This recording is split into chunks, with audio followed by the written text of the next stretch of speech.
Assalamualaikum warahmatullahi wabarakatuh. Jumpa lagi di my YouTube channel, Amina YouTube channel. Hari ini saya akan bercerita sedikit legenda Tuan Uce, legenda Festival Kapal Naga. Hari ini saya bangun lebih awal ya teman-teman, dikarenakan ada jadwal majikan saya mau sembahyangan leluhur ya teman-teman, karena ada acara Tuan Uce, jadi mereka akan memperingati atau merayakan Tuan Uce, Festival Kapal Naga. Masak untuk sembahyangannya komplit ya teman-teman. Ada gorengan, ada sayuran, ada juga daging dan lain sebagainya. Sembari memasak, saya akan bercerita tentang Tuan Uce ya teman-teman, Festival Kapal Naga. Asal-usul perayaan Bechuan. Dahulu ada seorang menteri negara Chu saat di zaman negara-negara berperang. Ia adalah seorang pejabat yang berbakti dan setia pada negaranya. Ia banyak memberikan ide untuk memajukan negara Chu bersatu dengan negara Xi untuk melawan negara Xin. Namun sang menteri ini dikritik oleh keluarga raja yang tidak suka dengannya. Akhirnya ia diusir dari negara Chu karena ia merasa sangat sedih dan kecewa serta cemas akan masa depan yang hendak ia hadapi. Ia pun bunuh diri dengan lompat ke sungai Miluo. Menurut legenda yang diceritakan secara turun-menurun, ia melompat ke sungai pada tanggal 5 bulan 5 kalender China. Para rakyat pun merasa sedih dan mulai mencari-cari di sekitar sungai tersebut. Untuk mengenang jasa dan kebaikannya, para rakyat melempar nasi dan makanan lain ke dalam sungai dengan maksud agar ikan dan udang di dalam sungai itu tidak mengganggu jenazah sang menteri. Kemudian, untuk menghindari makanan tersebut dari naga dalam sungai tersebut, maka mereka membungkusnya dengan daun yang kita kenal sebagai bakcang. Para nelayan yang mencari-cari jenazah sang menteri dengan perahu akhirnya menjadi cikal bakal dari perlombaan perahu naga setiap tahunnya. Kegiatan dan tradisi Bechuan untuk merayakan perayaan ini ada banyak sekali cara yang dilakukan oleh masyarakat Tionghoa. Beberapa di antaranya adalah lomba perahu naga.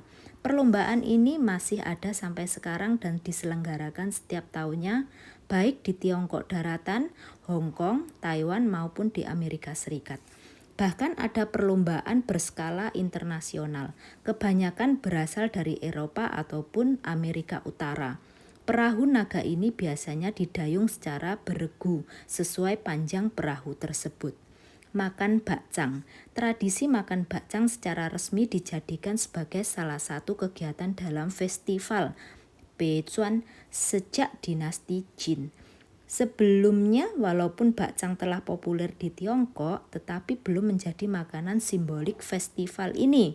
Bentuk bakcang sebenarnya juga bermacam-macam dan yang kita lihat sekarang hanyalah salah satu dari banyak bentuk dan jenis bakcang tadi. Di Taiwan pada zaman dinasti Ming akhir, bentuk bakcang yang dibawa oleh pendatang dari Fujian adalah bulat gepeng agak lain dengan bentuk prisma segitiga yang kita lihat sekarang. Isi bakcang juga bermacam-macam dan bukan hanya daging. Ada yang isinya sayur-sayuran, ada pula yang dibuat kecil-kecil namun tanpa isi yang kemudian dimakan bersama serikaya gula manis. Mandi tengah hari. Tradisi ini hanya ada di kalangan masyarakat yang berasal dari Fujian, Guangdong, dan Taiwan. Mereka mengambil dari penyimpanan air tengah hari festival Bechuan ini dipercaya dapat digunakan untuk menyembuhkan penyakit bila dengan mandi ataupun diminum setelah dimasak. Selain makan bakcang dan kicang, ada juga tradisi yang lainnya ya teman-teman, yaitu tradisi menggantungkan rumput ai dan cangpu. Apa itu rumput ai dan cangpu? Ini penjelasannya ya teman-teman.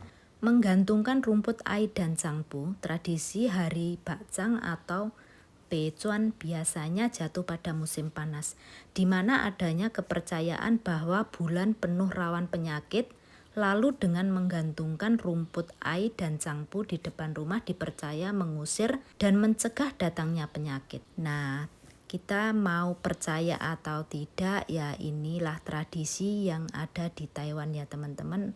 Tradisi yang ada di Tiongkok. Selain makan bakcang dan juga menaruh rumput di depan rumah, ada juga membuat telur berdiri tegak lurus seperti ini ya teman-teman. Kalian tahu kan betapa sulitnya membuat telur berdiri? Kata orang tua zaman dahulu, hanya 1 hari dalam setahun telur bisa berdiri, yakni di hari Bechuan, tepat jam 12 siang saat matahari memancarkan cahaya terkuat. Gaya gravitasi di hari tersebut adalah yang terlemah sehingga telur bisa berdiri. Teman-teman perlu tahu caranya. Telur tidak dicuci, tidak boleh dari dalam kulkas dan bukan yang direbus.